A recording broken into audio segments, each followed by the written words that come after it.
요한계시록 5장 5절부터 10절까지 말씀입니다. 장로 중에 한 사람이 내게 말하되 울지 마라. 유대지파의 사자 다윗의 뿌리가 이겼으니 그 두루마리와 그 7인을 떼시리라 하더라. 내가 또 보니 보좌와 네 생물과 장로들 사이에 한 어린 양이 서 있는데 일찍이 죽임을 당한 것 같더라. 그에게 7뿔과 7눈이 있으니 이 눈들은 온 땅에 보내심을 받은 하나님의 7 영이더라. 그 어린 양이 나와서 보좌에 앉으신 이의 오른손에서 두루마리를 취하시니라. 그 두루마리를 취하심에 네 생물과 24 장로들이 그 어린 양 앞에 엎드려 각각 검은 고와 향이 가득한 금대접을 가졌으니 이 향은 성도의 기도들이라. 그들이 새 노래를 불러 이르되 두루마리를 가지시고 그 인봉을 떼기에 합당하시도다. 일찍이 죽임을 당하사 각 족속과 방언과 백성과 나라 가운데서 사람들을 피로 사서 하나님께 드리시고 그들로 우리 하나님 앞에서 나라와 죄상들을 삼으셨으니 그들이 땅에서 왕노릇 하리로다 하더라. 아멘. 이제 주제 설교를 해도 저 같은 경우는 이렇게 해요. 창세기부터 요한계시록까지 요거를 이제 다 이제 훑어서 그 다음에 요거 하나 딱 주제를 가지고 이제 설교를 할 수 있고, 또 이제 창세기부터 요한계시록까지 또 이제 훑어서 또 이런 주제를 가지고 또 설교를 할 수 있단 말이에요. 주제 설교를 해도 강해 설교를 한다 그러면 이제 오늘 같이 이렇게 요한계시록 5장에 5절부터 10절까지를 제가 한번 설명을 이렇게 쭉 해 나가려고 하는데요. 그렇게 이제 강해 설교를 하는 것입니다. 그러니까 다 장단점이 있죠. 주제 설교는 주제 설교대로 장단점이 있고, 강해 설교는 강해 설교대로 이제 장단점이 있고 그렇습니다.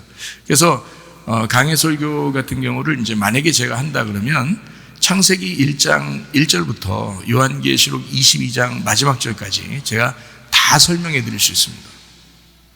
그걸요. 한 절 한 절 다 설명. 그러니까 이게 시간이 굉장히 많이 걸리겠죠. 시간이 많이 걸리지만 다 할 수 있어요. 다 설명할 수 있어요. 그거를. 물론 뭐 하느님만큼 다 안다 이런 뜻이 아니라 여러분에게만큼은 제가 설명을 다 해드릴 수 있다 이 말이에요. 그거를. 이게 앞에 하고 뒤가 전체적으로 이게 파악이 이렇게 되면 이게 연결이 되기 때문에, 그래서 이게 다 이제 설명을 해 줄 수가 있거든요. 한 절 한 절.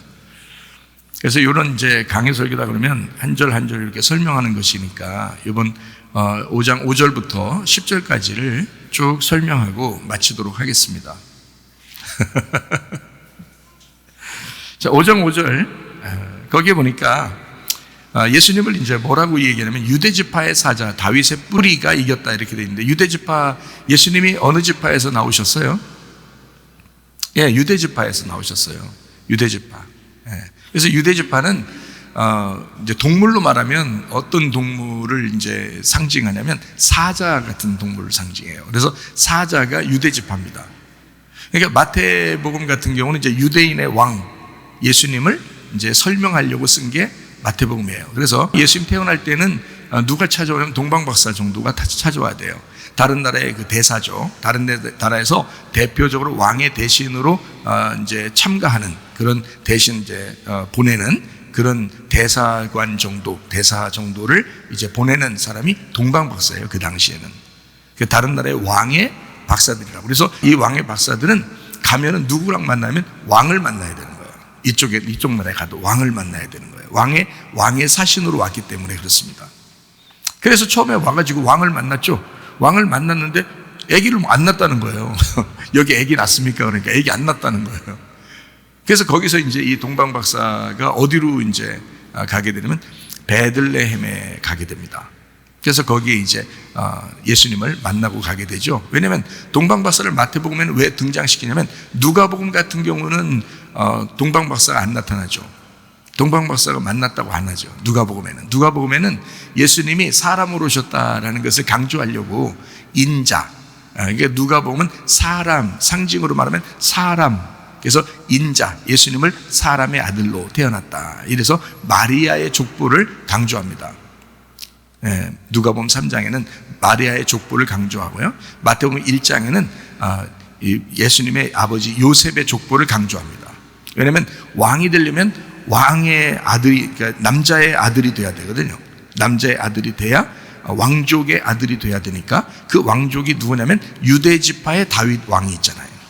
유대 지파의 다윗 왕. 그래서 유다 지파의 다윗 왕을 통해서 나타난 베들레헴, 다윗의 고향이 베들레헴이에요. 그래서 다윗 왕을 일부러 소개하려고 다윗 왕의 자리로 오셨다. 그래서 유다 지파 다윗 왕의 자손으로 오셨다를 마태복음은 그걸 강조하는 거예요. 누가복음은요, 다윗 왕 중요하게 생각 안 합니다. 거기는 마리아의 족보를 이렇게 중요시하게 생각해요. 요셉의 족보가 아니라, 그러니까 다윗 왕의 아들로서 쭉 밑으로 자손으로 내려오면은 다 이제 아들의 족보인 거고, 그래서 요셉이 다윗의 자손이죠. 그래서 요셉도 자기 그 호적을 이제 하러 갔을 때 거기가 베들레헴으로 가는 거거든요. 요셉이. 그래서 거기서 아기를 낳게 되는 거예요. 예, 그 호적이 베들레헴으로 되어 있기 때문에 이 남자가요. 그런데 마리아는 여자잖아요. 여자니까 누가복음 3장에 마리아의 족보를 이렇게 쭉 써서 하나님에게까지 쭉 연결해 줍니다. 그리고 이제 이 마리아의 족보를 쓰는 이유가, 예수님은 요셉하고는 아무 상관없이 성령으로 여자가 혼자 잉태해서 여자가 혼자 낳았다. 그래서 여자를 강조하는 겁니다. 사람의 뱃속에서 태어났다. 요거를 강조하기 위해서 누가복음을 쓴 거예요. 그러다 보니까 이게 조금씩 다르게 나오는 거죠. 마태복음하고 누가복음하고. 그러니까 누가복음은 사람, 이제 마태복음은 이제 사자, 왕이니까 사자. 동물의 왕도 사자죠. 그래서 사자 이렇게 되는 거고요. 그래서 이제 이렇게 나누어서 나오는 이야기들입니다. 그러니까 다윗의 뿌리라고 일부러 여기가 표현한 이야기가 있죠. 다윗의 뿌리라고. 이게 마태복음 1장 17절 말씀을 한번 보니까 이렇게 돼 있어요. 그런즉 모든 대수가 아브라함부터 다윗까지 14대요. 다윗부터 바벨론으로 사로잡혀 갈 때까지 14대요. 바벨론으로 사로잡혀 간 후부터 그리스도까지 14대더라. 요거 자세히 그 족보를, 거기 마태복음 1장 족보를 자세히 보면요, 14대가 아닙니다. 근데도 14대라고 썼어요. 왜 14대를 썼을까요? 다비드라고, 다윗이라는 이름이 14수로 되어 있습니다. 다비드라는 다윗 이름이 다비드, 이게 끓는 사랑이에요. 그러니까 하나님하고 연애하는 사랑, 요거를 다비드라고 그러는 거예요. 그러니까 하나님은 다윗을 사랑할 수밖에 없는 거예요. 이름 자체가 다윗을 사랑할 수밖에 없고, 다윗을 왕으로 하나님은 이미 정해놓고 있었어요. 태어날 때부터. 다비드, 하나님의 끓는 사랑, 이름 자체가요. 그리고 그 이름의 글자가 숫자가 되어 있는데 그게 14로 되어 있습니다. 그래서 다윗을 일부러 14대로 위와 아래를 14으로 14를 다 일부러 맞춰놓은 거예요. 왜? 예수님은 유다인의 왕으로 와야 되니까, 예수님이. 그러니까 다윗 왕의 뿌리가 돼야 되니까, 예수님이. 그것을 맞춰놓기 위해서 마태복음 1장 17절에 14대라고 쓴 겁니다. 성경이 그냥 있는 게 아니죠. 그러니까 이렇게 자세하게 뭔가 순서대로 되어 있습니다. 예수님을요.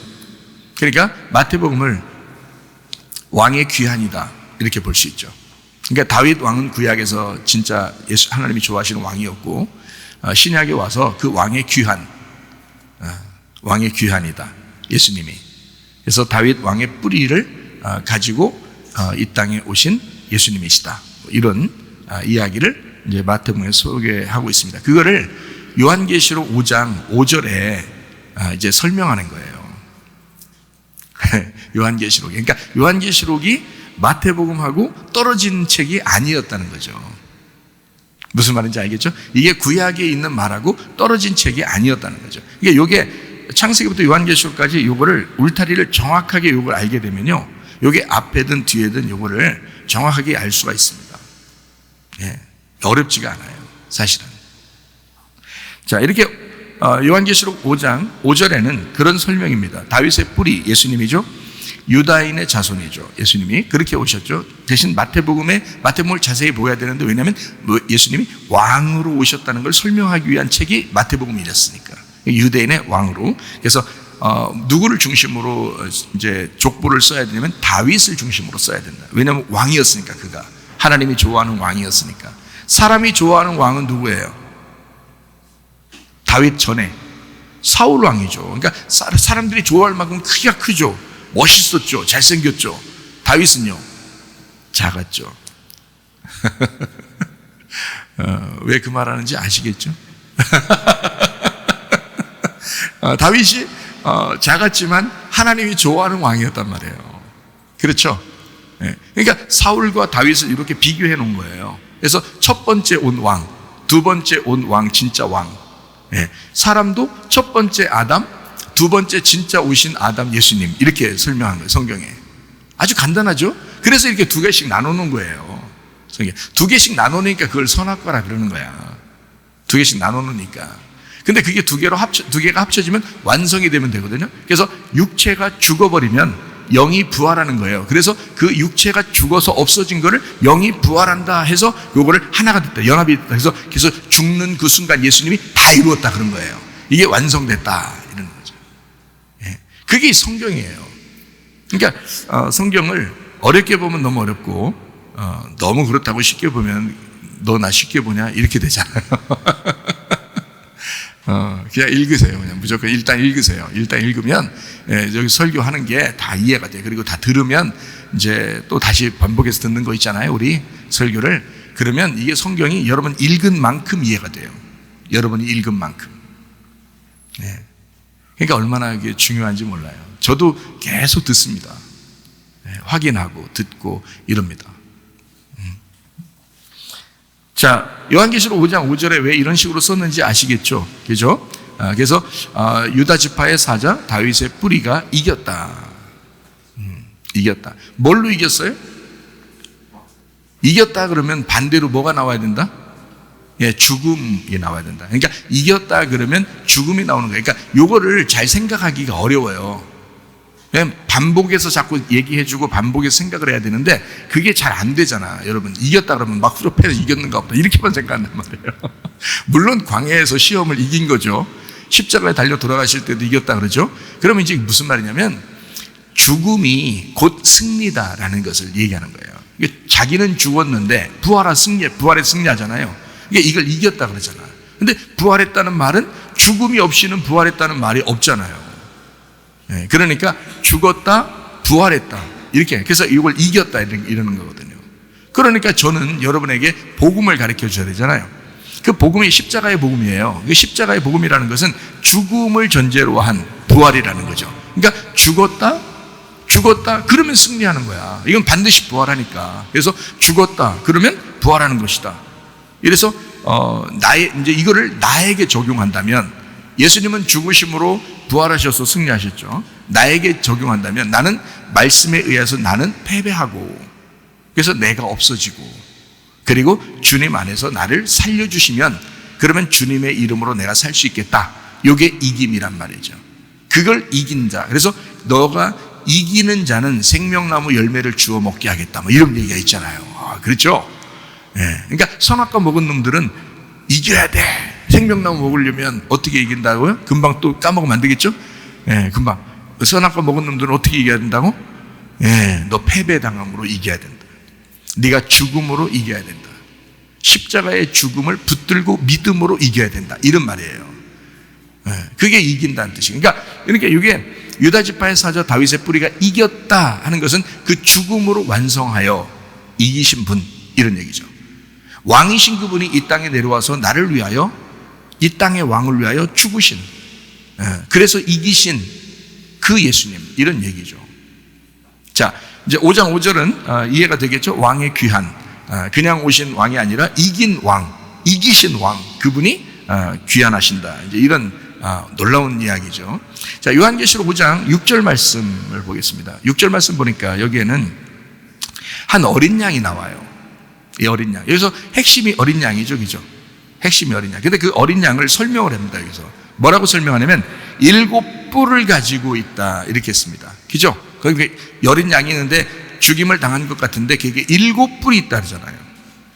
그죠? 7뿔. 짐승은 뿔이 몇 개인가요? 요한계시록 13장에 보면 짐승의 뿔이 몇 개예요? 10뿔이라 그러잖아. 10뿔. 그죠? 그런데 예수님은 뿔이 몇 개라고요? 7뿔이라고 그러잖아요. 7뿔이라고 할 때는 7이라는 단어에 초점이 있는 겁니다. 7이라는 단어에. 7이라는 단어는 어떤 초점을 가지냐면 완전한이라는 초점을 가지고 있어요. 완전하다. 그게 단어예요. 그 단어 이름이, 그 단어가 완전한이라는 뜻이에요. 7이라는 단어가. 그래서 7 안식일 때도 7일 안식일 할 때도 7 이게 완전한이라는 단어입니다. 완성된이라는 단어예요. 이게 7 안식일. 그래서 완성되었다. 그게 7번째 날 이렇게 되는 거예요. 7번째 날 완성된 날. 그 완성은 어떻게 돼야 돼요? 둘이 되면 완성돼요? 하나 되면 완성돼요? 하나 되면 완성되겠죠? 그래서 7번째 날이 첫 번째 날인 거예요. 그러니까 창세기 1장에서도 여러분 우리가 성경을 이제 창세기 1장을 잘못 이해하면 이게 뭐 천지 창조로 이렇게 막 하면서 막 그거 설명하려고 애쓰는데 사실은 첫째 날과 7째 날이 같은 겁니다. 첫째 날은 이제 빛이 오시잖아요. 그죠? 그 빛이 완전한 거예요. 그 빛이 완성하는 거예요. 그래서 어둠 가운데 있었던 땅이 이제 어둠이라는 땅이 있는데 그 어둠을 완전케 하는 것은 빛밖에 없어요. 그래서 빛이 오는 거야. 그래서 빛이 온 날을 하나의 날, 그래서 그걸 첫째 날 그러는 거야. 그러니까 첫째 날이라는 첫째라는 단어가 무슨 단어냐면 하나라는 단어예요. 그 똑같은 단어예요. 단어가 어느 정도 똑같냐면 그냥 하나라는 단어야. 그게 첫째 날 쓴 거야. 우리나라 글자로 첫째 날 썼으니까 그런 거지. 에하드라는 하나라는 단어예요. 하나 둘 셋 넷 할 때 그 하나예요.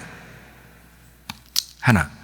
그러니까 그 하나라는 게 그게 에하드예요. 이게 첫째 날이라고요. 그럼 이거를 갖다가 첫째 날이라고 하지 말고 첫째 날을 우리가 만약에 이렇게 알고서 이해를 하면서 성경을 쓴다면, 만약 다시 쓴다면 이렇게 쓰면 되겠죠. 저녁이 되며 아침이 되니 이는 하나의 날이 되었더라. 이렇게 써야지 맞죠. 원래는 그죠? 하나의 날이 되었더라. 이렇게 쓰면 우리가 이해하기 더 쉬웠을 텐데 첫째 날이니라. 이렇게 하니까 이게 두 번째 날 있고 세 번째 날 있고 이래서 첫째 날 썼는가 보다 이렇게 생각을 한단 말이에요. 근데 그렇게 생각하면 안 되는 거예요. 왜냐하면 봐요. 첫째 날이라는 게 하나 날이잖아요. 하나 날. 이게 하나라는 게 하나 완성됐다는 뜻이, 하나로 완성됐다, 완전해졌다는 말입니다. 여기에요. 요 하나만 있다 이런 뜻이에요. 그게 첫째 날이라. 그러면 요 하나라는 날이 7째 날 어떤가? 7이라는 단어가 완전이라는 단어라니까. 그게 완성이라는 단어라니까. 다 이루었다는 단어라니까 이게. 그래서 다 이루었다, 십자가 못 박혀 돌아가실 때 다 이루었다 할 때 그 말도 7이라는 말이에요. 그게 7. 그러니까 7이라는 말은 하나라는 말하고 같은 거란 말이에요. 이게 완성이 된 거야. 그래서 첫째 날과 7째 날은 같은 거예요. 첫 번째 창조와 마지막 안식일 날이라는 그 7번째 날이 그게 첫 번째 날이 이루어진 거다 이런 뜻이란 말이죠. 그러니까 첫 번째 하나의 날, 7날 이게 하나다 이렇게 되는 거죠. 그래서 예수님을 다 뭐라면 뿔이 됐든 눈이 됐든 뭐가 됐든 다 뭐냐면 7이라고 해요. 7이라고 예수님을 소개할 때는 요한계시록에서. 왜 그러냐면 7이라는 단어에 초점이 있기 때문에 그렇습니다. 그 핵심, 그 단어에 의미가 있기 때문에 그런 거예요. 그게 뭐냐? 완성된 이런 말이란 말이죠. 자, 그러면 7뿔 그러면 이제 어떻게 된 거예요? 7뿔. 여러분 뿔을 하니까 어떻게 막 뿔 달리고 막 이런 거 있잖아. 뿔. 7뿔 달리는 거면 7개 뿔 이렇게 놔봐. 이상하잖아. 이상하게 생겼잖아. 그러면 예수님 어린 양인데 어린 양이 뿔이 7개로 돼 있다고 이렇게. 그건 좀 이상하게 보이잖아요. 만약에 지금 뿔이 7개 된 양이 돌아다닌다고 생각하면 이상하게 보일 거 아니에요? 그런 의미가 아니란 말이에요. 하늘나라 올라갔더니 양이 한 마리 매 돌아다니더라. 뿔 7개 달고. 우리가 예수님 어디 가세요? 일어나요? 천국 가면? 아니라고. 이거는 예수님을 이 땅에 어린 양으로 오신 예수님을 설명하려고 한 거예요. 다시 말하면 이 땅에 어린 양으로 왔다는 말은 왜 왔다는 거예요? 죽으러 왔다는 걸 설명하려고 하잖아. 어린 양이라는 말이 나오면 무조건 뭐 하러 왔다? 죽으러 왔다는 걸 설명하려고 한 거예요. 그럼 왜 죽는 거예요? 뭐 때문에? 우리 죄 때문에 세상 죄를 지고 가는 하나님의 어린 양이 되었다, 이 말을 하기 위해서. 그러니까 죽음이라는 것이 곧 승리고 죽음이라는 것이 곧 완성이다라는 얘기예요. 그래서 어린 양에는 뿔이 7이다, 이렇게 얘기하는 거죠. 그러니까 뿔이 7개다 그러니까 그 말은 완전한 뿔이다라는 얘기죠. 그러니까 뿔이 뭔지를 알겠죠. 그러니까 성경에서는, 구약 성경에도 뿔이라고 하는 걸 뭐라고 표현하냐면 권세라고 표현해요. 권세. 그러니까 여러분, 주님의 이름은 권세가 있습니다, 힘이 있습니다, 이런 얘기 하죠, 그죠? 그런 권세, 하나님의 이름, 그 권세, 이거를 뿔이라고 표현하는 거예요. 그래서 어린 양이 7뿔이 있다, 그 말은, 자, 요거를 우리 말로 이제 우리들끼리 지금 설명하는 그 말로 다시 이제 우리가 봐요. 그러면 7은 완전이죠. 뿔은 권세죠. 그러니까 이분은, 어린 양은 어린 양인데, 이 땅에 죽으시러 오신 어린 양인데, 이분은 뭘 가지고 있다? 완전한 권세를 가지신 분이다, 이 말이지. 완전한 권세니까 지금 5장 5절에 다윗의 뿔이라고 했잖아.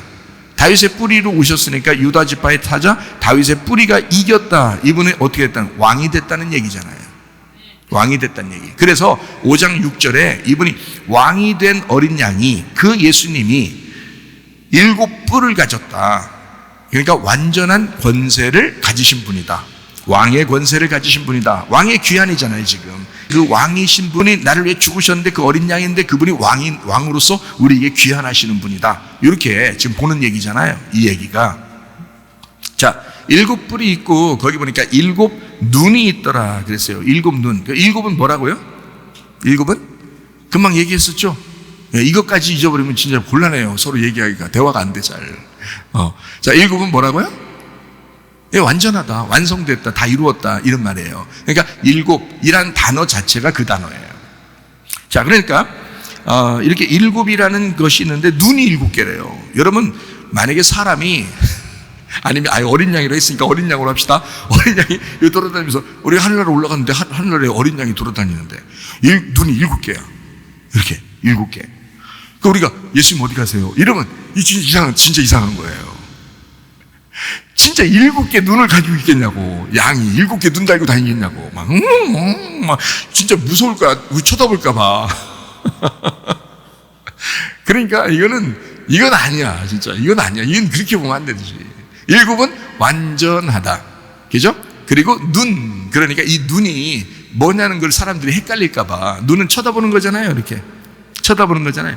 노아 방주에서도 이제 창문이 밑에 있어요, 위에 있어요? 위에 있죠? 여러분, 만약 우리 눈이 발가락 사이에 있다면 어떻게 될까요?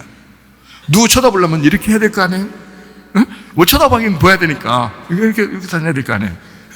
이상하잖아. 눈은 어디에 있어야 좋겠어요? 위에 있어야 되는 거예요. 그러면 노아 방주에서도 창문이 밑에 있는 게 아니라 창문이 위에 있어야 되는 거예요. 그래서 위에 3층에 창문이 있는 거예요. 그러니까 노아 방주 안에 들어간 사람들은 항상 어디 쳐다보고 살아야 돼?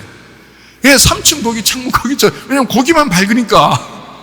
거기만 밝잖아요. 우리가, 자, 여기 밑에 허벅지가 우리를 밝게 합니까? 엉덩이가 우리를 밝게 합니까? 허리가 우리를 밝게 합니까? 눈이 우리를 밝게 쳐다보게 하잖아요. 그래서 우리 온몸이 밝은 거잖아, 눈 때문에. 그죠? 내 몸이 어디로 갈지를 눈이 결정한다고요. 그죠? 그래요. 그러니까 눈이 쳐다보는 창문이라고요. 그거를 성경에서 이제 하나님은 우리에게 뭐라고 소개하냐면, 눈 그러면 이제 그래도 잘 이해 못할 것 같으니까 눈은 창문이야 이러기도 하지만, 눈은 창문이야 그러기도 하지만 더 이제 자세하게 여기다가 설명을 해놨어요. 5장 6절에 뭐라고 하냐면, 7 눈이 있는데, 눈은 온 땅에 보내심을 받은 하나님의 7 영이라고 표현한 거예요. 7 영. 그러니까 7개 영이 막 있어서 돌아다니는 게 아니란 말이에요. 7은 완전하다. 영은 하나인데 7이라는 완전한 거다, 이런 얘기예요. 그래서 완전한 영, 완전한 눈을 가지고 있다, 이런 뜻입니다. 여기 설명 다 돼 있잖아요, 그죠? 어렵지 않죠? 그러니까 예수님을 지금 왕의 귀환으로 예수님을 소개합니다. 그래서 하나님의 7 영을 가지신, 하나님의 권세를 가지신 그 완전하신 분, 그렇지만 어린 양. 왜? 십자가의 복음으로 우리에게 오신 분. 우리를 위해서 기꺼이 목숨을 주신 분. 무슨 말인지 알겠죠? 예. 그래서 5장 6절을 가만히 보니까 이제 그렇구나. 5장 5절하고 6절하고 다 연결돼서 이렇게 얘기하는 그런 이야기였구나. 다윗 왕의 귀환을 예수님으로, 그리고 그 예수님을 어린 양으로, 그 어린 양은 대신에 그냥 힘없는 어린 양이 아니라 승리하신 어린 양. 그분은 7 권세, 완전한 권세를 가지고 완전한 영을 가지고 계신 분이다. 그 이야기를 5장 6절에 하고 있습니다. 자, 계시록 5장 7절 말씀입니다. 자, 어린 양이 나와서 보좌에 앉으신 이의 오른손에서 두루마리를 취하시니라 이랬습니다. 자, 보좌에 앉으신 이의 오른손에서 두루마리를 취하셨다. 자, 오른손 나왔네요. 오른손 나오면 반대로 무슨 손이 있어요? 왼손 이렇게 나와 있죠. 그래서 우리는 오른손으로 가야 돼요? 왼손으로 가야 돼요? 오른손으로 가야 되겠죠. 오른손이 오른편이니까. 성경의 오른손은 오른편을 얘기하는 거예요. 하나님의 보좌 오른손, 오른편. 그래서 이 오른편이라고 하는 것은요, 우편이라고도 하는 거거든요. 이것을 하나님의 권능의 자리다, 이렇게 표현합니다. 자, 성경 한번 찾아볼까요? 전도서 10장 2절 말씀입니다. 지혜자의 마음은 오른쪽에 있고 우매자의 마음은 왼쪽에 있느니라. 자, 그래서 성경을 볼 때 여러분, 선악과 생명나무가 원래 어디에 있었어요? 원래 처음부터 어디에다 놨어요? 하나님이 어디다 갖다 놨어요? 어디다? 에덴 동산 중앙에 가운데다 놨어요. 에덴 동산 가운데다 이 나무를 갖다 놨는데, 선악과 나무 생명나무를 하나님이 갖다 놓은 거예요. 하나님이 갖다 놨다면 원래 선악과 나무도 나쁘다는 얘기가 아닌 거죠, 여러분. 원래가. 그러니까 우리는 그게 뭘 설명하려고 하는 것이었구나라는 걸 깨달아야지, 선악과 나무는 무조건 나쁜 거야! 나쁘지, 누가 좋대요? 그러면 여러분 왼손은 다 자르고 살아야 되나? 그렇게 따지면 오른손 좋은 거니까. 왜 이렇게 성경을 멍청하게 보나? 그러면 안 되지. 선악과를 그렇게 나쁘다 좋다로 나누니까 그런 거지. 이 선악과도 하나님이 주신 거란 말이에요. 생명나무도 하나님이 주신 거고요. 그런데 창세기에는 선악과를 먹게 돼 있고 요한계시록에서는 생명나무를 먹게 돼 있다. 이래야 딱 짝이 맞는 거란 말이에요, 이렇게. 그렇죠? 요거를 그렇게 구분 안 하면 안 되죠. 처음에 창세기부터 생명나무 먹어버리면 어떻게 될까요? 그러면 요한계시록이 필요 없는 거예요. 창세기부터 선악과 먹었을 때 생명나무 먹어버리게 해버리면 요한계시록 쓸 필요 있을까 없을까? 없는 거예요. 이 성경책 뒤에 다 필요 없어요. 창세기 3장에서 끝나는 거야, 그냥. 창세기 1, 2, 3장 끝. 생명나무 먹었어. 끝. 이렇게 돼야지. 그렇죠? 근데 요한계시록까지 가서 생명나무 열매를 먹을 수 있도록 만들어 놓은 거예요, 성경을. 그게 그 과정을 쓴 것이 성경인 거지. 어렵지 않게.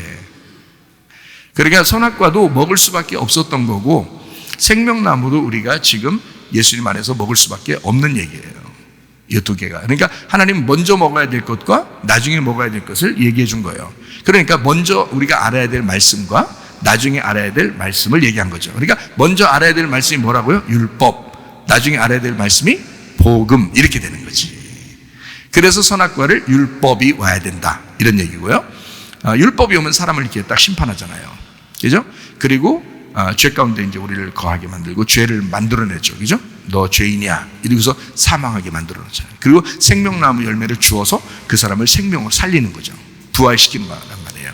그러면 성경이 완성되는 거거든. 왜냐면 죽었다가 부활해야지 이게 완성되는 거잖아. 근데 사람이 아예 안 죽으면 먼저 죽어야 되잖아요.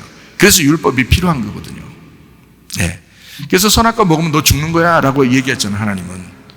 그랬더니 마귀는 어떻게 해요? 너 안 죽어 그러잖아요. 누가 맞는 거야? 누가 맞는 거야?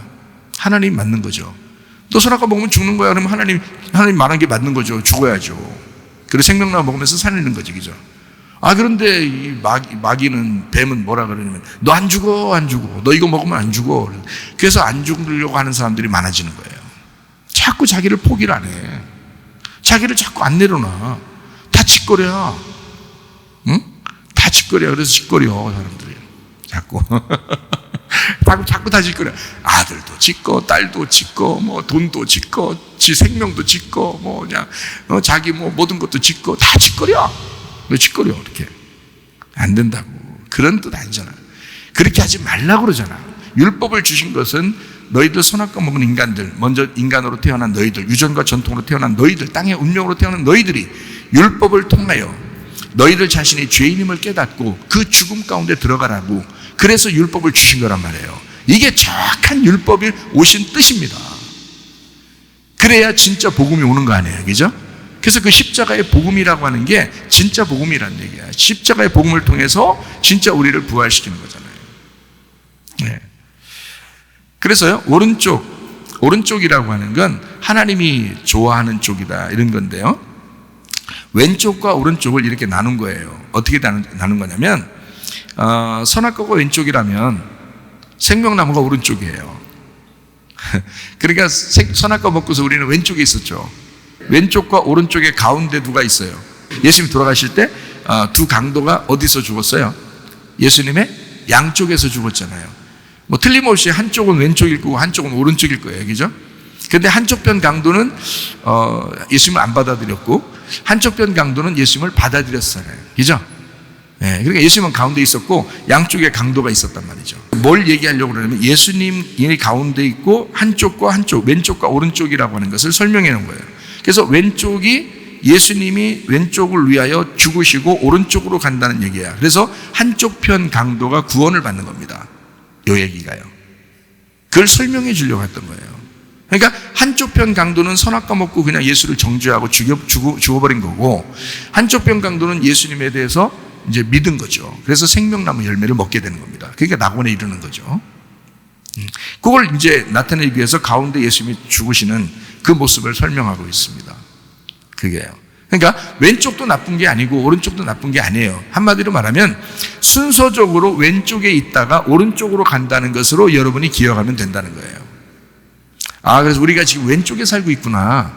그래서 예수님의 십자가를 붙들어야 되겠구나. 그래서 오른편으로 가야 되겠구나. 이렇게 되는 거죠. 이게 정확한 복음입니다. 네, 이게요. 그러니까 이거를 자꾸 나누어가지고 왼편, 오른편, 이런 식으로, 여기 딱 보면요, 지혜자의 마음 오른쪽에 있고 우매자의 마음 왼편에 있는, 이러면요, 여러분, 나는 어차피 오른편일 거야, 이렇게 생각하는 사람이 있는가 하면, 나 왼편이 어떡하지? 나 왼편 있는 것 같아. 어떡하지? 이렇게 하는 사람도 있는가 하면 이렇잖아요. 그거 아니라고요. 사실은 성경은 그 얘기를 하려고 한 게 아니고, 지금 제가 얘기했던 그 정확한, 너희들이 땅의 운명으로 땅에서 태어난 이 왼쪽에 있었던 자가 예수의 십자가를 붙들고 오른편으로 옮겨가는 것이, 그것이 성경이었다는 거예요. 그러니까 왼편에 있는 자는 음녀라 그러는 거고, 예수님의 십자가를 붙들고 오른쪽으로 가면 신부가 되는 겁니다. 쉽죠? 요한계시록이 엄청 쉽습니다. 예, 어렵지 않아요. 자, 거기 이제 마태복음 26장 64절 말씀을 보겠습니다. 예수께서 이르시되 내가 말하였느니라. 그러나 내가 너희에게 이르노니 이후에 인자가 권능의 우편에 앉아 있는 것과 하늘 구름을 타고 오른 것을 너희가 보리라 하시니. 자, 예수님이 부활 승천하시면 어디로 간다는 거예요? 하나님의 보좌 우편에 가신다. 근데 그게 권능의 우편에 간다, 이렇게 말하잖아요, 그죠? 권능의 자리에. 그러니까 부활 승천하니까 이기신 자가 됐다는 얘기죠, 그죠? 이기신 자. 죽었다가 부활하면 그걸 이겼다 그러니까, 그래서 이기신 자가 됐으니까 그거를 권능의 자리라 이렇게 말하는 거예요. 심판하는 권능의 자리에 있다. 이만큼 이제 능력이 있으신 분이다 라는 얘기를 하는 것입니다. 마가복음 16장 19절 말씀, 주 예수께서 말씀을 마치신 후에 하늘로 올려지사 하나님 우편에 앉으시니라. 자, 승천하실 때 어디로 가셨다? 우편에 가셨다. 그렇게 일부러 이렇게 쓴 것은 예수님 어디에 있었다는 거예요? 좌편에 있었다는 얘기지. 자, 우편에 가셨다고 왜 써? 일부러 그냥 하나님한테 갔다고 하면 되지. 하나님이 영이신데 오른쪽이 어디 있고 왼쪽이 어디 있어? 영인데. 생각해봐요. 이거 그냥 애들도 생각해도 이해되겠다. 그렇잖아요? 그러니까 참 이게 성경이 얼마나 쉬운지 말해요. 어린 애들도 이해하게 썼어요, 성경이. 금방 알잖아요. 하나님 우편에 가셨다. 그러면 아, 왼편에 있었구나. 그럼 우리가 지금 있는 곳이 왼편이었구나. 이 땅을 왼편이라 하는 거구나, 성경에서. 그래서 예수님이 부활 승천하시고, 그러니까 여기서 이제 이 땅에서 죽으시고 부활 승천하시면 오른편으로 가시는 거구나. 아, 하나님이 다 주관하시는 이 땅인데 하나님의 왼편이 땅이고 하나님의 오른편이 하늘이구나. 우리는 어디로 가야 된다? 아, 내가 땅에서 태어났지만 왼편에 있었지만 하늘로 내가 가야 되겠구나. 내 오른편으로 가야 되겠구나. 이게 우리 교회 다니는 목적이었구나. 이거를 이제 알게 되는 거죠. 네. 그래서 하나님 우편에 앉아 계시니라. 로마서 8장 34절 말씀이요. 누가 정죄하리요? 죽으실 뿐 아니라 다시 살아나신 이는 그리스도 예수시니 그는 하나님 우편에 계신 자요. 우리를 위하여 간구하시는 자시니라. 그러니까 이미 죽으시고 부활 승천하셔서 이기신 자가 됐는데 그분이 세상에 우리를 위해서 대신 간구하신대. 우리를 위해서. 인간이었었기 때문에. 인간으로 진짜 왼쪽에 있었잖아요. 진짜 왼쪽에 왔었잖아요. 그죠? 인간으로 진짜 태어나서 일도 하시고 밥도 먹으시고 화장실도 가시고 다 사셨잖아요. 그게 똑같이 살기 때문에 인간하고 똑같은 마음이란 말이에요. 그 똑같은 심정을 가지고 있다고. 그분이니까 우리를 위해서 거기 하늘나라 올라가서도요, 그 권능의 자리에 있으시면서도요, 이미 부활 승천하시면서도요, 늘 우리를 위해서 간구하신대. 참 축복입니다. 예. 우리가 맨날 간구하는 줄 알았죠. 우리가 맨날 막 하나님한테 막 빌고 간구하는 줄 알았죠. 하나님이, 예수님이 우리를 위해서 내가 널 더 잘 알아. 내가 네 마음을 더 잘 알아. 너 이번에 좀 고생하지? 고생하고 난 다음에 반드시 빛이 올 거야. 주님이 더 잘 알아. 우리 마음을 더 잘 알아. 저도 엄청 고생 많이 했거든요. 고생 많이 했는데 주님 만날 때 주님께서 나를 얼마나 사랑하셨는지 제가 알았어요. 저희가 얼마나 힘들어했는지도 알아요. 주님께서 다 아신다고. 예, 그러니까 저도 그렇게 얘기해 줄 수 있어요. 여러분한테 주님 다 아십니다. 주님이 간구하시는데요, 주님이 우리를 위해서 대신 기도하시고 간구하시는. 우리는 우리가 막 얘기해야 되는 줄 알았지만 주님이 먼저 그렇게 하신다는, 참 놀라운 얘기예요. 정말 아름다운 얘기예요. 아름다운 사랑의 노래야, 진짜. 그죠? 네, 감사해요. 골로새서 3장 1절 말씀이요. 그러므로 너희가 그리스도와 함께 다시 살리심을 받았으면 위의 것을 찾아라. 거기는 그리스도께서 하나님 우편에 앉아 계시느니라. 자, 그리스도의 것은 그리스도의 것, 위의 것을 찾아야 된다. 위의 것은 그리스도고, 그리스도는 하나님의 우편에 있기 때문에 우편에 있는 것을 우리가 찾아야 된다는 거 아니에요? 그죠? 우편을 찾으라는 말은 네가 어디에 있기 때문에, 왼편에 있기 때문에 우편을 찾으라는 얘기고, 네가 위의 것을 찾아야 된다는 말은 네가 아래쪽에 있기 때문에 위의 것을 찾아야 된다, 그렇게 말하는 거예요. 그래서 위의 것이라고 하는 건 또 이제 위의 것 찾으라니까 또 눈 뜨고 또 위를 쳐다보면서 또 위의 걸 찾는다고 하나님 이러면서 그런 뜻이 아닌 건 아시겠죠? 이 정도는 이제 아시겠지? 그 위의 것이라고 하는 건 지금 네가 아래 것들이야. 그럼 너 아래 것들이란 말은 우리를 무시해서 그런 거예요. 네가 육신을 입고 살고 있기 때문에 그런 거예요. 육신을 입고 살고 있기 때문에 네가 아래 것이라고 하는 거죠. 위의 것은 어떻게, 위를 여러분 어떻게 할 때 올라가요? 여러분? 어떻게 할 때? 죽으면 올라가죠. 육신이 죽으면 영으로 올라가는 거예요. 그래서 위의 것을 영이라고 그러는 거야. 그러니까 너는 뭘 찾아야 된다? 위의 것을 찾으라는 말은 다른 말로 뭘 찾아야 된다? 영을 찾아야 된다는 거지. 성령을 찾아야 된다. 영적인 걸 찾아야 된다. 영의 말씀을 찾아야 된다, 그 말이지. 아래 것들은 너 육체니까 육체 걸 찾지 말고, 땅의 걸 찾지 말고 위의 것을 찾아야 된다, 그 말입니다. 아쉽죠? 네. 히브리서 1장 3절 말씀이요. 이는 하나님의 영광의 광채시요 그 본체 형상이시라. 그의 능력의 말씀으로 만물을 붙드시며 죄를 정결하게 하는 일을 하시고 높은 곳에 계신 지극히 크신 이의 우편에 앉으셨느니라. 다 이게 오른편, 우편 이렇게 얘기하잖아요. 그죠? 예수님이 오른편으로 가신 건 확실합니다.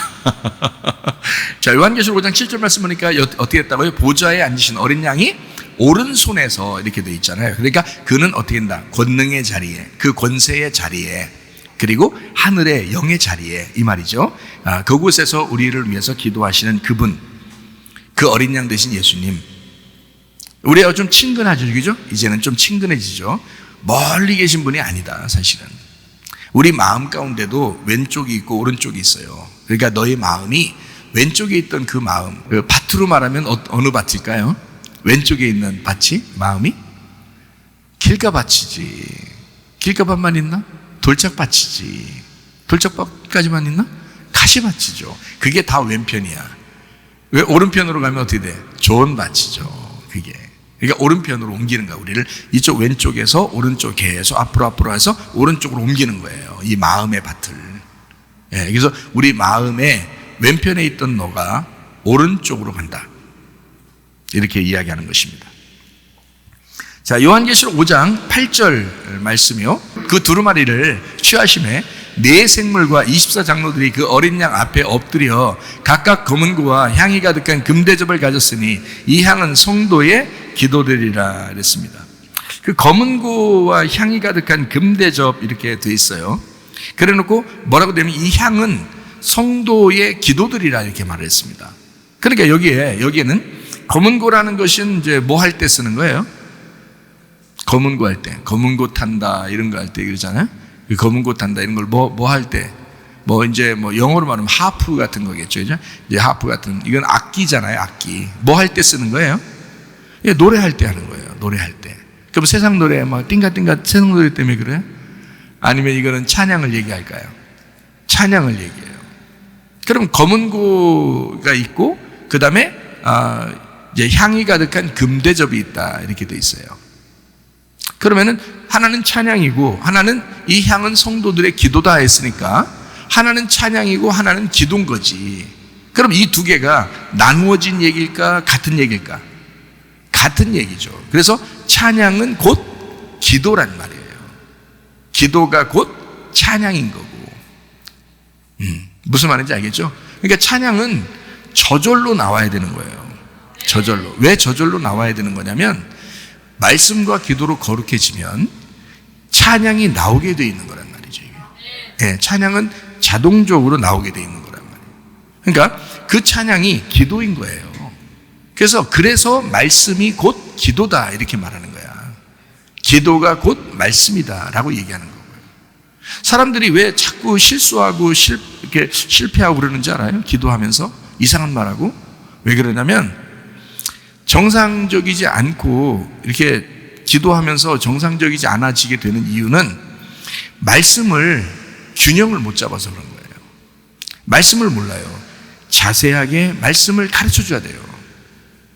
말씀을 알게 되면 기도가 곧 말씀이다라는 걸 깨닫게 되죠. 그리고 말씀이 곧 기도다라는 걸 깨닫게 됩니다.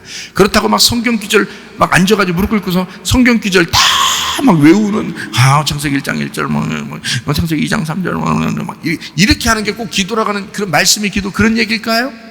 아니죠. 말씀 자체는 우리에게 전신갑주입니다. 말씀 자체는 우리에게 빛의 갑옷이에요. 우리가 그것을 입고 살아야 될 수밖에 없는 그 말씀이란 말이에요. 그게 어린 양의 피고 그게 예수님이에요. 그러니까 그것을 우리가 입었어요. 그러면 그 자체가 우리가 생활이 기도가 되어야 된다는 거지. 그 생활의 기도란 말이에요. 그래서 너희의 삶이 기도란 말이죠. 삶의 기도. 그것이 곧 찬양이라는 거지. 다른 사람이 볼 때는 야, 너 참 아름답다. 그러니까 예수 믿는 사람, 진짜 제대로 예수 믿는 사람은 비정상인 사람이 없습니다. 예수 제대로 믿으면 정상적이 됩니다. 그리고 상식적이 됩니다. 지극히 상식적이 되는 거예요. 누가 봐도 이해가 되거든요. 그러니까 머리가 해까닥 안 한다고요. 대화가 통하고 얘기가 된다 이거예요. 그리고 그 사람의 이야기를 들어줄 줄 알고, 그죠? 그리고 자기 속에 말씀이 있기 때문에 그 말씀을 얘기해 준다 이 말이죠. 조용하게. 그리고 같이 그 말씀으로 교제한다 이거야. 이게 서로의 교통하는 기도란 말이죠. 하나님과도 마찬가지예요. 하나님을 말씀을 가만히 생각하면서 그 말씀을 묵상하면서 우리 주님 앞에 그 말씀을 묵상하는 그게 기도라고요. 예수님이 겟세마네 기도할 때 이 잔을 내게서 옮기시옵소서 막 이랬잖아요. 그죠? 이 잔을 내게서 옮기시옵소서. 너무 힘듭니다. 막 이랬잖아요. 막 땀이 막 핏방울이 돼서 막 그렇게 했잖아요. 그렇게 돼. 그러니까 어떤 사람이 하는 얘기는 막 이렇게 얘기해요. 힘을 너무 줬다. 뭐 이런 얘기도 해요. 힘을 너무 줬다. 그러니까 힘을 주다 보니까 이게 모세혈관이 터졌다. 그러니까 힘을 줬는지 뭐 그건 우리가 그 자리에 안 가봐서 모르겠지만 분명히 모세혈관이 터진 건 사실이에요. 그러니까 이 피와 땀이 같이 나왔죠. 그 정도로 심각했단 말입니다. 예수님의 입장에서는 지금 마지막 인간을 위해서 기도하고 죽어야 되는, 그 다음날 죽어야 되는 그 자리예요. 그날 죽는 그 자리, 거기에서 마지막 아버지에게 기도하는 그 자리. 그 기도할 때 그 기도의 내용이 거기 써 있잖아요. 뭐라고 기도했는지 나오잖아요. 예? 자, 뭐라고 기도했어요? 뭐라고 기도했어요? 이 잔을 내게서 옮기시옵소서. 자, 3시간 했을까? 4시간 했을까? 여러분 4시간 동안 이 잔을 내게서 옮기시옵소서. 이 잔을 내게서 옮기시옵소서. 이 잔을 내게서 옮기시옵소서. 이 잔을 내게서 옮기시옵소서. 이 잔을 내게 옮기시옵소서. 자, 이거를 3시간, 4시간 하면 생각을 해봐. 예수님이 그래 거기 기도한 거 분명히 무슨 말 했는지 거기 딱 나오는데 성경에. 근데 그 말을 하면서 막 몇 시간을 땀을 뿔뿔 흘리면서 이 잔을 내게서 옮기시옵소서. 그래서 너무 많이 해가지고 제자들이 자다가도 외웠다. 그래서 그걸 썼다. 이거예요? 이상하잖아. 비상식적이잖아. 여러분 금방 이해할 수 있잖아. 그 말은 뭐냐면 지금 마지막 그날 이제 잡히면 죽는 거예요. 그죠? 그 마지막 기도야. 그때 뭘 했을까? 아버지 하나님의 말씀을, 그 구약을 다 하나님 앞에 아버지에게 되뇌이면서, 그 말씀을 되뇌이면서 아버지의 뜻이 여기 있는데 내가 정말 힘듭니다. 사실 인간으로 왔으니까. 그런데 그 아버지의 뜻이라면 내가 하겠습니다.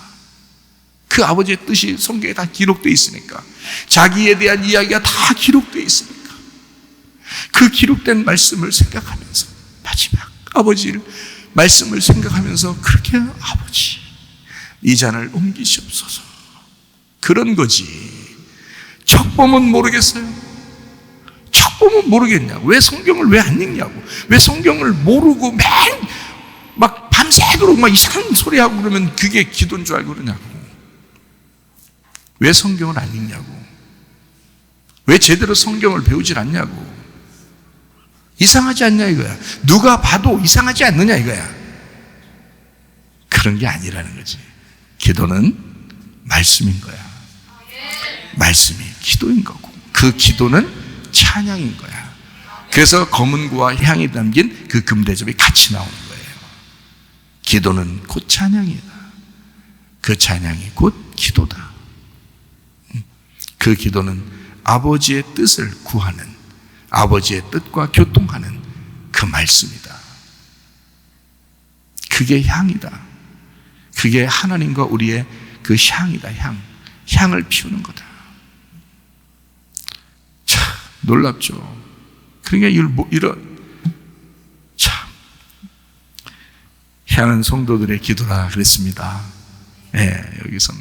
그러니까 그 기도는 말씀이요, 그리고 찬양이요. 네. 요한계시록 5장 9절 말씀. 그들이 새 노래를 불러 이르되 두루마리를 가지시고 그 인봉을 떼기에 합당하시도다. 일찍이 죽임당하사 각 족속과 방언과 백성과 나라 가운데서 사람들을 피로 싸서 하나님께 드리시고 이랬습니다. 여기 새 노래가 나오네요. 복음송 새로 작사 작곡하면 그거 노래한다 그런 말 아니라고 했죠. 네. 뭐 그 정도로 우리가 지금 벌써 수준이 다 있으니까 알 거예요. 그 새 노래라고 하는 건 뭐예요? 그러니까 새 노래라는 건 새 거니까, 아무래도 새 거니까. 자, 옛날 거는 뭐야? 선악나무라면 새 거는 뭐겠어? 생명나무겠죠, 그죠? 예.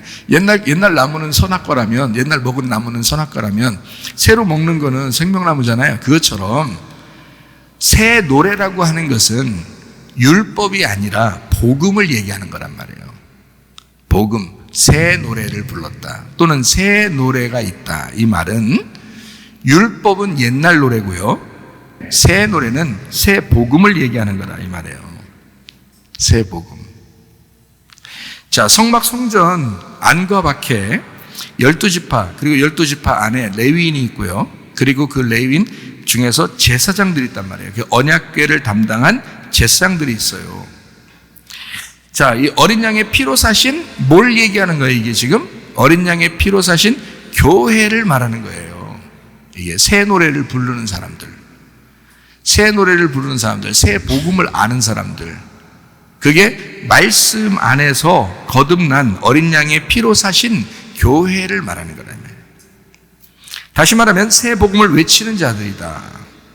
새 복음을 외치는 자들이다. 이 사람들요.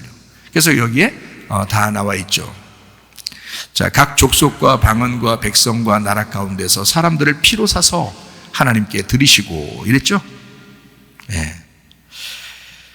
자, 그러면 여기서 이제 이 새 복음을 외치는 사람들을 어떤 사람들이라고 우리가 표현할 수 있냐면요, 이런 사람들이에요. 새 복음을 외치는 거니까 어떻게 죽임당하고 부활해야 새 복음이죠. 누가복음 9장 23절 말씀이요. 또 우리에게 이르시되 아무든지 나를 따라오려거든 자기를 부인하고 날마다 제 십자가를 지고 나를 따를 것이니라. 십자가의 복음입니다. 어린 양의 피로 샀잖아요. 그러니까 어린 양의 피로 사신 사람들이니까 새 복음 안에서 어린 양의 피로 사신 교회를 의미하는데, 이게 새 복음을 외치는 사람들이다. 이 사람들이 새 노래를 하는 사람들, 이 사람들은 십자가의 복음을 외치는 사람들인데 어떤 사람이냐? 자기를 부인하고 자기 십자가를 지는 사람들이다. 어린 양의 피로 사신 사람입니다. 그래서 어린 양의 피로 샀다고 얘기하는 거예요. 이 사람들, 새 노래 부르는 사람들을. 자, 요한계시록 5장 10절 말씀. 자, 그들로 우리 하나님 앞에서 나라와 제사장들을 삼으셨으니 그들이 땅에서 왕노릇 하리로다 하더라. 자, 새 복음을 외치는 사람들을 뭐라고 여기서 표현했다고요? 하나님의 나라와 제사장을 삼았다. 이렇게 됐죠. 그죠? 그러니까 하나님 나라 그리고 제사장을 삼았다. 이 사람들 땅에서 왕노릇 하게 될 것이다. 이런 얘기죠. 또 하늘나라에서도 왕노릇 하게 되죠. 자, 이 사람들요.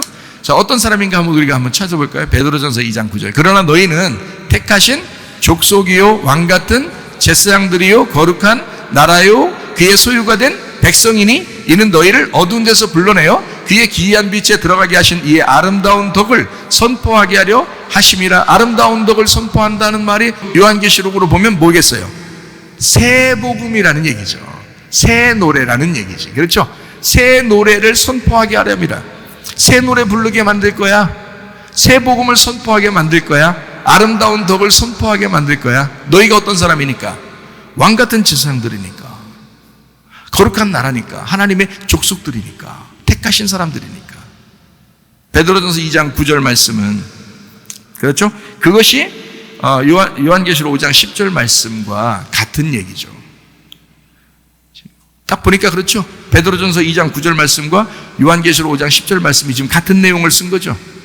예, 이 사람들 어떤 사람? 십자가 복음을 아는 사람, 자기를 부인하고 십자가를 지는 사람, 어린 양의 피로 사신 교회, 새 노래를 부르는 새 복음을 선포하는 자들, 하나님의 거룩한 백성이요 왕 같은 제사장들. 그게 여러분과 저입니다. 그게 감사하죠. 요한계시록 21장 1절부터 7절. 여기는 이제 새 하늘 새 땅이 나오죠. 이게 신부가 나오고요. 새 예루살렘입니다. 그러니까 거룩한 나라요 하나님의 백성이요 택하신 족속이요 왕 같은 제사장들이다라고 하는 이 사람들, 새 노래 부르는 사람들, 이 사람들 결국 뭐라고요? 신부요, 새 예루살렘이요, 새 하늘과 새 땅이라는 얘기잖아요. 그죠? 그러니까 이게 요한계시록 21장과 같은 얘기라는 얘기예요. 요한계시록 21장 1절부터 7절까지 말씀을 읽고 우리 기도하도록 하겠습니다. 또 내가 새 하늘과 새 땅을 보니 처음 하늘과 처음 땅이 없어졌고 바다도 다시 있지 않더라. 또 내가 보매 거룩한 성 새 예루살렘이 하나님께로부터 하늘에서 내려오니 그 준비한 것이 신부가 남편을 위하여 단장한 것 같더라. 내가 들으니 보좌에서 큰 음성이 나서 이르되 보라 하나님의 장막이 사람들과 함께 있음에 하나님이 그들과 함께 계시리니 그들은 하나님의 백성이 되고 하나님은 친히 그들과 함께 계셔서 모든 눈물을 그 눈에서 닦아두시니 다시는 사망이 없고 애통하는 것이나 곡하는 것이나 아픈 것이 다시 있지 아니하리니 처음 것들이 다 지나갔음이로라.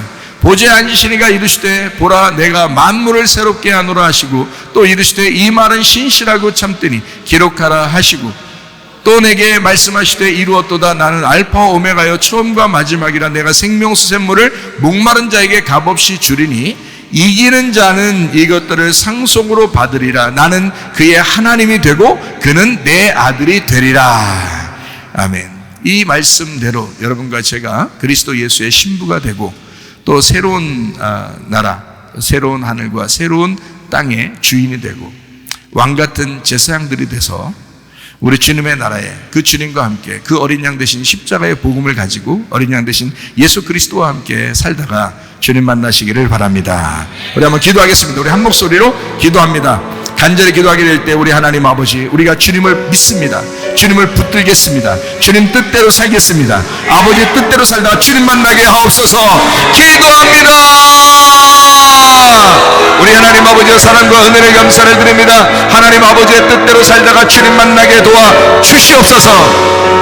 비염은 떠나갈지어다, 아토피 떠나갈지어다, 위장병 떠나갈지어다, 어지럼증 사라질지어다, 두통은 사라질지어다, 류마티스 관절 떠나갈지어다, 어깨 통증 사라질지어다, 허리 디스크, 목 디스크 떠나갈지어다, 심장병 온전해질지어다, 각종 종양 암tor이 떠나갈지어다, 감기 몸살 온전해질지어다, 협착증 사라질지어다, 건선폐 온전해질지어다, 절선 온전해질지어다, 요리개속 떠나갈지어다, 식도염 사라질지어다, 이명은 사라질지어다, 장애면역 질환 온전해질지어다, 우울증, 불면증, 공황장애, 두려움, 불안, 추종 다 떠나갈지어다, 음란, 거짓, 도질, 미움, 욕심형 다 떠나갈지어다.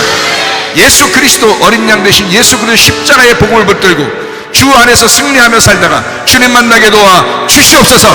예수님 존귀하신 이름 받들어 기도 올려옵나이다. 아멘.